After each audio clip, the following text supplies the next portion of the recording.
Okay, so here's our video, 16.2. This is going to be one of our last videos. We're solving exponential equations using logs. So we're talking about solving equations where our variable is up here in the exponent spot. So last week we had things that said like 3 to the x, or I think we used 3 to the y, equals 81. And when we had something like this, they told us, okay, our base is going to be 3, so we need to come up with a base of 3 on this other side. So we would take 81 and we would break it down in terms of threes. So we could do 9 and 9, 3, 3, 3, and 3. And that would have given us 3 to the 4th power because there's 4 threes. So my problem would say 3 to the x equals 3 to the 4th. And because my bases were the same, they could drop and I would know that my exponents were equal to each other. So x equals 4. You all were pretty good at that last week. What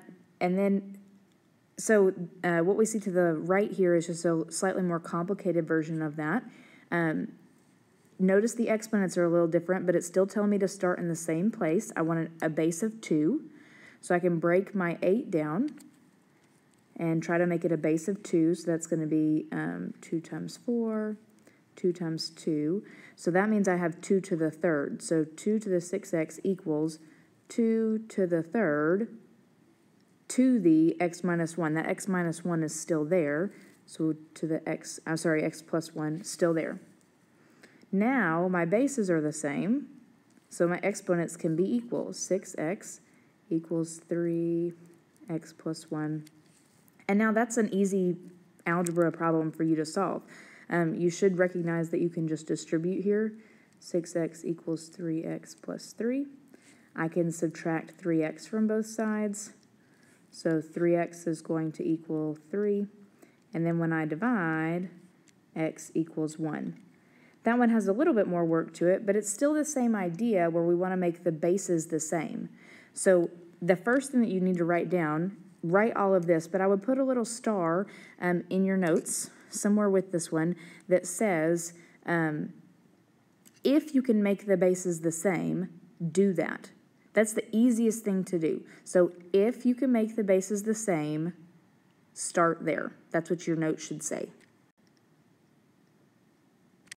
All right, so then you're going to ask me, okay, that's super awesome, but what if you can't make the bases the same, which is the example you see right here. There's no way for me to break 85 down in terms of 2 so that it can be multiplied. So if you can't do that, we're going to have to change it.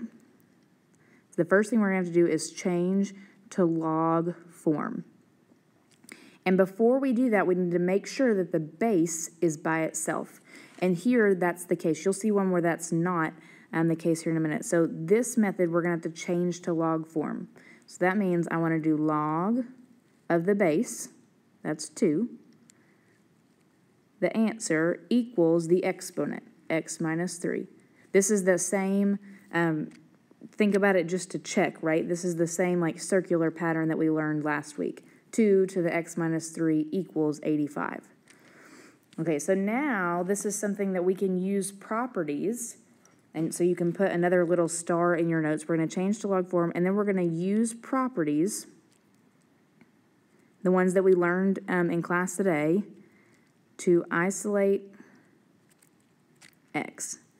So what I mean by that is x is almost by itself right now. We could fix that by, we could fix that by adding 3. So I could add 3 to both sides.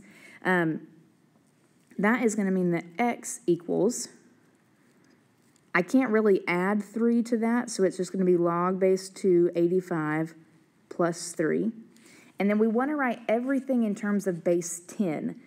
So think about it like you're writing what you would type in your calculator if you could.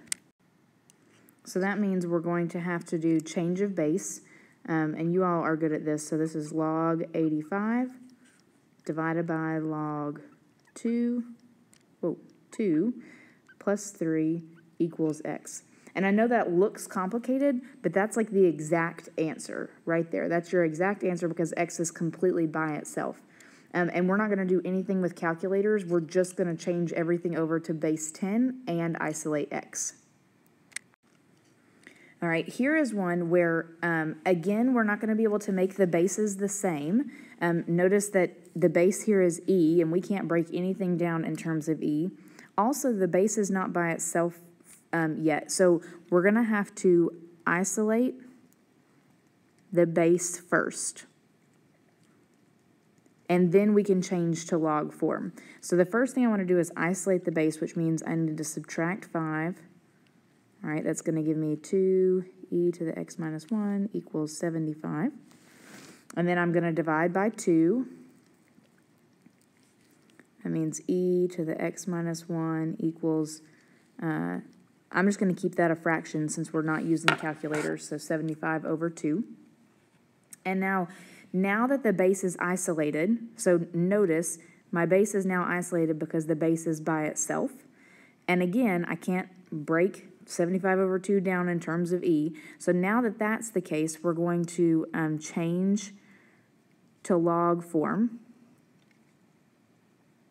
And this one's not actually log because the base is e. Remember, when the base is e, it's natural log. So I've got ln.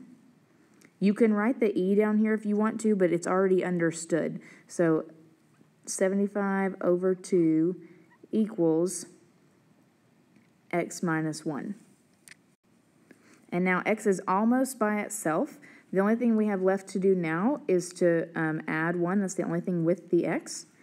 And so, again, we're going to have x equals ln 75 over 2. You can put that in parentheses if you want to, just so you recognize that it's all in one thing, plus 1. And there's no change of base you have to do here because remember, natural log, your calculator already knows the base is e. So that's all that you have to do with your answer. X is already by itself.